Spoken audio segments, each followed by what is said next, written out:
രാവിലെ കടയിൽ പോവാ.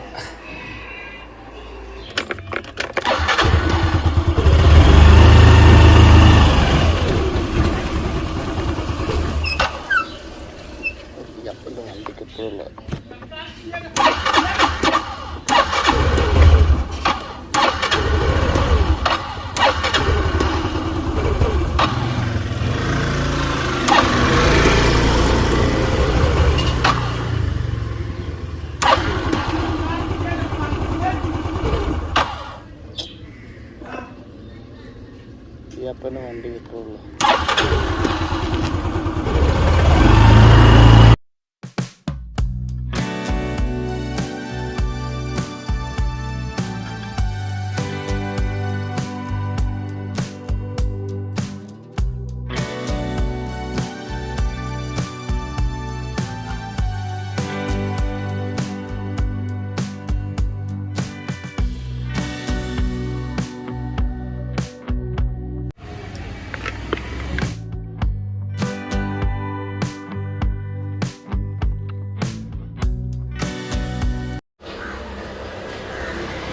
അവന് ഈക്വല് വേണം, ഒരു ഈക്വല് കൊടുക്കാൻ.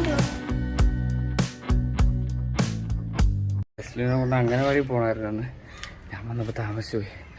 അപ്പം അമ്മ കൊണ്ടുപോയി അവളെ. എൻ്റെ ജസ്ലിനെ ഇവിടെ ഇങ്ങനെ വലിച്ചു വാരി ഇട്ടിട്ട് പോയിരിക്കും. ഇതൊക്കെ എടുത്ത് നമുക്ക് ആദ്യം നേരെ ആക്കണം, എന്നിട്ട് തൂക്കണം. കുറച്ച് പരിപാടിയുണ്ട്. ജസ്ലിനായിട്ട് അങ്ങനെ വഴിയിൽ നിന്ന് പോവുക. മാറി മാറി മാറി കാലേക്ക് വീല് കയറും. ഗേറ്റ് അടച്ചിട്ടോ.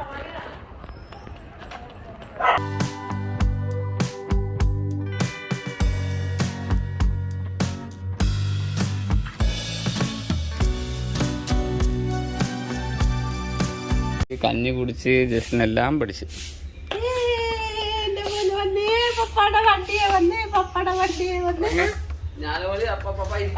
ചൊവ്വാഴ്ച നാളെ അവര് വരുമെന്ന് പറഞ്ഞു. നാളെ ഇവിടെ അങ്ങനെ ഇവിടെ രണ്ടുപേരാണ്. അപ്പൊ ഇന്ന് ജസ്റ്റിനെ ഇരുത്താനും പറഞ്ഞു പോയി. പക്ഷെ ഇന്ന് ടീച്ചർ ഇല്ലാഞ്ഞുകൊണ്ട് ഇരുത്താൻ പറ്റിയില്ല. ഞാനാണെങ്കിൽ മുടി വെട്ടിയിട്ട് വന്നപ്പോൾ താമസിച്ചു പോയി. ആ സമയപ്പോൾ അമ്മ കൊച്ചിനെ കൊണ്ടുപോയി. ഞാൻ അങ്ങോട്ട് എന്നിട്ട് അമ്മേനെ ഇങ്ങോട്ട് വീട്ടിലോട്ട് വിട്ട്. എന്നിട്ട് അവിടെ ഇരുന്ന് ജസ്ലിനുമായിട്ട് ടീച്ചറില്ലാഞ്ഞോണ്ട് ഇങ്ങോട്ട് കൊണ്ടുവന്നു. ഇനി ടീച്ചറുള്ള ദിവസം ജസ്ലിനെ ഇരുത്തുവേ കേട്ടോ. ഭയങ്കര തൂപ്പ.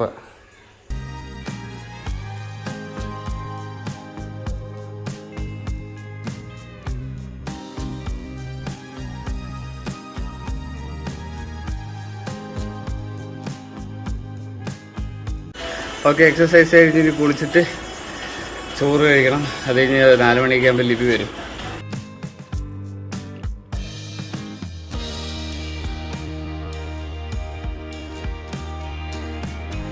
ലിപി വന്നായിരുന്നു. ഞങ്ങൾ ലിപിയും ജസ്റ്റിനൊക്കെ ആയിട്ട് കടയിൽ പോവാണ്. ഇവിടുന്ന് ബുക്കൊക്കെ വാങ്ങിക്കുന്നുണ്ട്. അപ്പുറത്തെ വീട്ടിലെ പിള്ളേർക്ക് കൊടുക്കാൻ വേണ്ടി ബുക്കൊക്കെ വാങ്ങിക്കുന്നുണ്ട് ഇവിടുന്ന്. അത് മതി, തരാം.